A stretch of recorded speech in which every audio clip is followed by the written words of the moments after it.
오소서 성령님, 무더위에 잘 지내고 계시죠? 우리 본당에서도 구역반 모임을 참 열심히 하고 계시고 단체별로도 모임을 잘하고 계시는데, 이렇게 단체 구역 모임 할 때는 항상 먼저 시작 기도를 하고 그 다음에 바로 하는 게 있죠. 뭘 하고 계시죠? 그날에 아니면 주일에 복음 말씀을 누군가 큰 소리로 읽고 또 다른 사람이 두 번째 읽은 다음에 잠시 묵상을 하고 그 다음 뭐라고 해요? 진행자가 각자가 마음에 와 닿는 복음 말씀을 3번씩 외쳐주세요, 이렇게 합니다. 우리 본당 교우분들 아주 모임 때마다 다들 잘하고 계시는데요, 오늘 방금 전 들은 이 주일 복음 말씀을 그렇게 한번 우리가 같이 나눈다면 이렇게 할 것 같아요. 가슴에 마음에 와닿는 복음을 3번씩 외쳐주세요. 그러면 어떤 분은 외딴 곳, 외딴 곳, 외딴 곳, 가엾은 마음이 드시오, 가엾은 마음이 드시오, 가엾은 마음이 드시오. 모두 배불리 먹었다. 12강줄이 가득 찼다. 각자가 듣는 마음에 따라서 또 보는 관점에 따라서 마음에 와닿는 성경 구절이 다르게 그렇게 느껴집니다. 같은 그림을 보면서도 뭐가 먼저 보입니까? 하는 그런 퀴즈 같은 그림 보기가 있죠. 며칠 전에 이렇게 유튜브 쇼츠를 이렇게 막 하다 보니까 먼저 보이는 그림이 뭘까요? 이러더라고요. 근데 처음에 보니까 강아지가 이렇게 웅크리고 있더라고요. 근데 더 자세히 보니까 눈 덮인 산이었어요. 그런데 더 자세히 보니까 그 산 앞에 아주 조그만 사람이 그려져 있는 것을 이렇게 보았습니다. 방금 전 들은 오늘 복음에서 우리는 먼저 무엇을 보았을까? 야, 대단하다. 빵 5개와 물고기 2마리로 어떻게 그렇게 수많은 사람들을 배불리 먹이고 남은 조각이 12강줄이나 가득 찼을까? 이렇게 빵의 기적에 대한 내용에 대부분 마음이 갔을 수 있습니다. 오늘 우리는 그 기적보다 먼저 예수님의 마음을 따라가 봤으면 좋겠습니다. 이 복음이 있기 바로 전에 어떤 내용이 있냐면, 오래도록 자라왔던 정든 고향 나자렛으로 예수님이 가셨습니다. 우리 동네 사람들, 고향 사람들이 나를 반겨주겠지. 그런데 나자렛 사람들이 어떻게 했나요? 저 사람은 목수의 아들이 아닌가 하면서 이상하게도 예수님을 무시하고 배척을 합니다. 예수님 마음이 굉장히 속상했을 것 같습니다. 그리고 또다시 들려오는 소식은 당신보다 6개월 앞서서 그 길을 닦았던 그런 세례자 요한이 어처구니 없이 그렇게 허무하게 죽음을 당했다는 소식을 듣게 됩니다. 얼마나 예수님 마음이 이런 걸 엎친 데 덮친 격이다, 설상가상이다 라고 표현을 하죠. 우리도 때때로 이렇게 힘든 시기를 겪기도 합니다. 예수님은 그래서 정든 고향에서의 그 배척, 또 든든한 동반자의 죽음 앞에서 한적한 곳, 외딴 곳으로 물러가십니다. 그곳에서 예수님께서 하실 수 있었던 것은 아버지 하느님과 함께하는 그런 시간이었죠.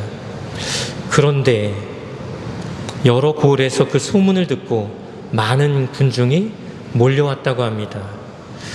그들을 바라보는 예수님의 마음은 어떠셨을까? 나도 지금 너무 힘들고 지쳐 있는데 왜들 이렇게 나를 쫓아올까? 이런 마음이 아니었습니다. 그들을, 군중을 보시고 예수님은 가엾은 마음이 드셨다고 합니다.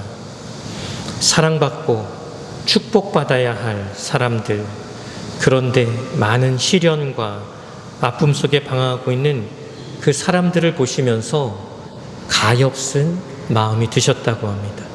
그래서 그들 가운데 병자들을 고쳐주시고 위로와 용기를 더해주는 말씀을 해주셨겠죠.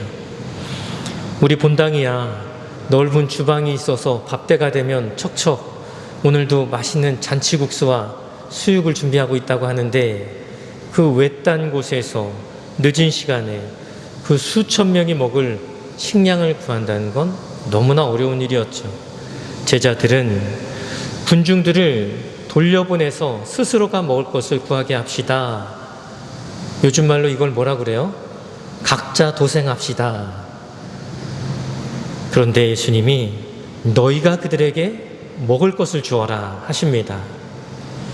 고작 빵 5개와 물고기 2마리 뿐인데 스승님이 참 현실 감각이 없으신 무대책인 그런 말씀을 하는 게 아니실까 느꼈을 수도 있겠죠. 제자들에겐 군중들이 느끼는 배고픔이 그들의 배고픔입니다. 그런데 예수님께는 이 배고픔이 당신의 배고픔이고 당신의 문제로 다가오시죠. 예수님의 마음은 항상 너와 내가 나누어져 있지 않고 늘 함께 걸어가고 있는 그 길동무의 마음입니다. 우리가 닮아가야 될, 우리에게 필요한 그런 마음인 거죠. 예수님은 고작 빵 5개와 물고기 2마리를 손에 드시고 하늘을 우러러 감사와 찬미의 기도를 드리십니다. 뭐가 그렇게 감사했을까요? 우리도 힘든 시기, 난처한 상황, 시련을 겪을 때 과연 이렇게 하느님께 감사와 찬미의 기도를 드릴 수 있을까? 하느님, 왜 제게 이런 일이 생긴 걸까요? 왜 제게 이런 시련을 겪게 하시는 겁니까? 제가 그동안 참 열심히 살아왔잖아요. 속상한 마음에 이렇게 하소연을 할 수도 있죠. 예수님은 뭐가 그렇게 감사했을까요? 감사의 기도는 감사할 만한 상황이거나 감사할 만한 일이 있어서 감사하는 것보다 훨씬 더 중요한 것이 있다는 것을 오늘 말씀해 주십니다.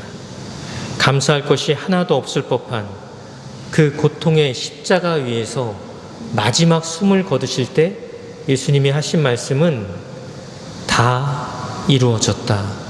아버지, 제 영혼을 아버지 손에 맡겨드립니다. 여기에는 어떤 원망의 마음도 없습니다.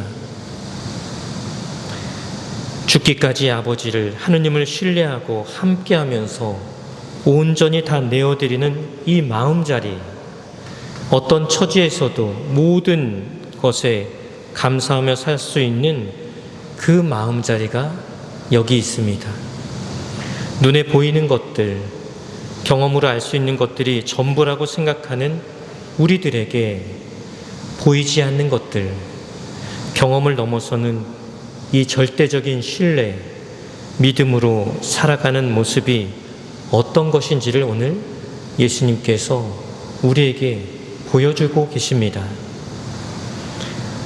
그 빵을 나누면 나눌수록 더욱 많아져서 남은 것이 12강주리에 가득 찼다고 합니다. 오늘 복음에서 예수님께서 우리에게 들려주고 싶은 말씀이 뭘까요? 나에게 이렇게 기적을 일으키는 힘이 있으니 나만 믿고 잘 따라와라. 이런 말씀하시는 걸까요? 아닙니다. 오늘 내 생활 속에서 우리 모두에게 다 턱없이 부족해 보이는 것들이 있습니다. 가진 재산일 수도 있고, 주변 상황이 그럴 수도 있고, 지금 내 모습이 그럴 수도 있고, 인간관계가 그럴 수도 있습니다. 그럴 때 빵 5개와 물고기 2마리 뿐이지만 손에 올려놓고 하늘을 우러러 감사와 찬미를 드린 다음 기쁘게 나누며 살아가 보라고 합니다. 지금 나의 삶의 자리에서 감사의 마음, 함께하는 기쁨이 12강주리에 가득 찰 수 있다고 그렇게 오늘 말씀해 주고 계시는 겁니다. 자, 목마른 자들아 모두 물가로 오너라. 돈이 없는 자들도 와서 사 먹어라. 와서 돈 없이 값 없이 술과 젖을 사라. 오늘 일독서 이사야서의 말씀입니다.